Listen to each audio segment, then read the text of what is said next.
হাফিজুল স্যারের জুনিয়র হিসেবে এটাই বলতে চাই, বারুইপুর কোর্টের সর্বপ্রথম এত সুন্দর একটা বিচারক আমরা পেলাম, একটা সুন্দর বিচার পেলাম, মনের মতন বিচার পেলাম এবং খুবই শর্ট টাইমের মধ্যে বিচারটা পেলাম।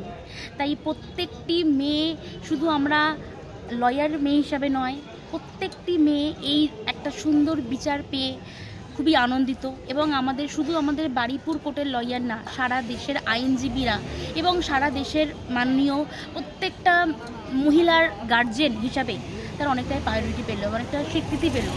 তো অনেকটা ধন্যবাদ বারুইপুর মহকুমা আদালতকে জানাই যে এত সুন্দর একটা বিচার দেওয়ার জন্যে।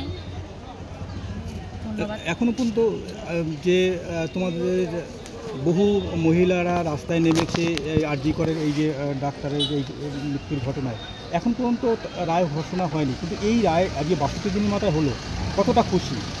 অনেক খুশি। আজকে এই আরজি করের কাণ্ডটা নিয়ে বেশ কয়েক দিন ধরে এবং বেশ কয়েক মাস যাবৎ ধরেই বিভিন্ন মেয়ে, বিভিন্ন বাড়ির ওয়াইফরা, তারা বিভিন্ন তার কাজকর্ম সমস্ত কিছু তারা ছেড়ে রেখে তারা রাস্তায় নেমে গেছে শুধুমাত্র একটা বিচারকে পাওয়ার জন্য, একটা ন্যায় বিচার পাওয়ার জন্য।